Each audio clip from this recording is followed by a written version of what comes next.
Well, the first time the Texas Longhorns won the Alamo Bowl, they parlayed that into a top 5 recruiting class, including a really under-the-radar, at that point, no-name cornerback by the name of Earl Thomas. Well, Earl Thomas is now a Pro Bowler. It just highlights the importance of this all-important day coming up on February 6th, National Signing Day. Lowell Galindo here with the head coach of Texas football, Mack Brown. Thrilling finish. Big win, you said, maybe as big as anyone you've had here at the University of Texas. Now, Coach, you're on the road leading up to National Signing Day. What are those young prospects, recruits responding to? It was a momentum win more than anything else, Lowell. I thought we were sitting there. We didn't play well in the first 3 quarters, first 2 quarters and a half, but we played hard. And the thing we've been trying to get back to is more depth, more passion, and making sure you play your hardest. May not always play your best, but if you play your hardest and you've got depth, you got good players, then you're going to win most of your ball games. And what I was so proud of is everybody watching that game, and I think it was one of the top bowl games to be watched outside the BCS and ESPN history. What I was so proud of is that everybody that saw it saw a team fight to the end. Yeah.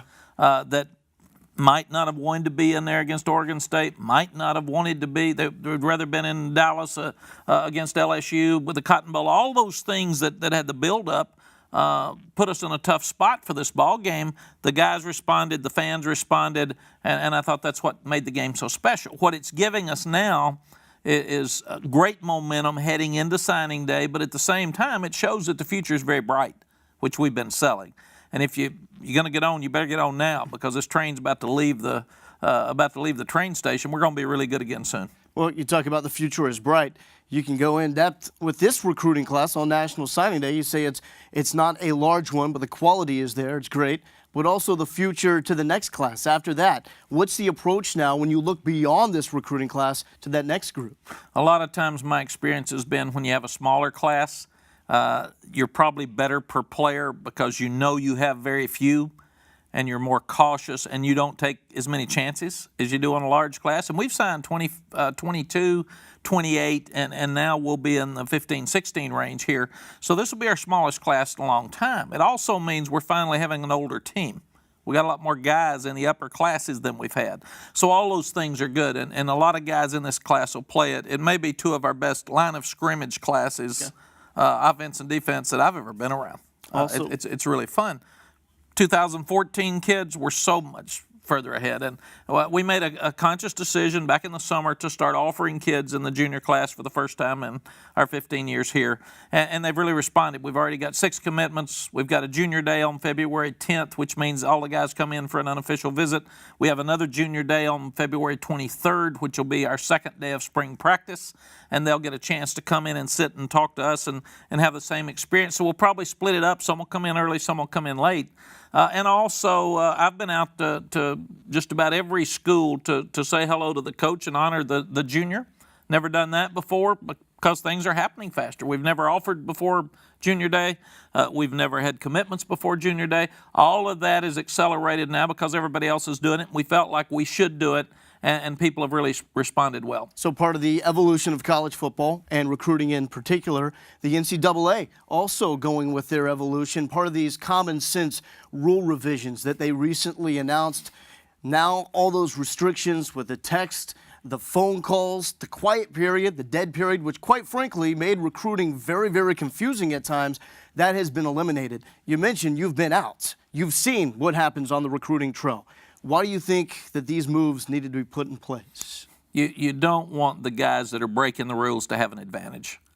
And if you've got limited phone calls and some guys are getting an unregistered phone and calling year-round and the kids are mad at you because they say you're not working as hard because you're not calling, that's a disadvantage for the ones going by the rules.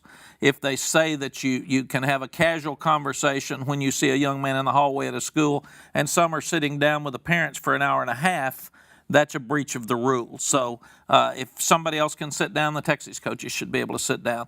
If some people are texting the kids with this unregistered phone and you can't because you're going by the rules, it's an unfair advantage. So I really applaud the NCAA for trying to take out the rules that they can't follow anyway. They can't figure out who's cheating and who's not. They can't jurisdict. And they're trying to get more balance for everybody across the board and not give an unfair advantage to those that are breaking the rules. I really like that. Plus, it's going to allow us to be more courteous.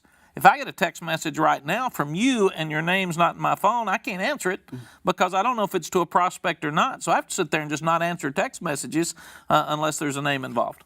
Now, at the same time, you want to be able to get to know these prospects better. And I've heard a lot of coaches wanting for more opportunities to contact young guys because you want character guys here at Texas. And the more you get to know people, the more you can find out that. Does this help by being allowed to have more correspondence with guys to try to figure out the ones that fit what you want from the character standpoint? I think absolutely, and I hope we'll release some of those regulations when coaches are on the road so they can talk to the kids more, because some people are doing it anyway. So let everybody do it because, again, at Texas, we're going to go by the rules. But I think one of the biggest things is you go back and look at the past. The media, the recruiting services have been able to have more contact with the student athletes than we have. Yeah. They get to call them every night. We might not get to call them for a period of time. Then during the fall, we have one call per week. Now we can call every bit as much as the media. We can call as much as the recruiting services. So if there's something out there on a recruiting service that's not true, we can call the young man immediately instead of having to go through the coach to ask the coach to have the young man call us. We can call the young man or the parents immediately and get it straightened out a lot quicker than before. And you find those right prospects that are not only good on the field, good in the classroom, but a good fit for the University of Texas. And great things happen with those players and the program.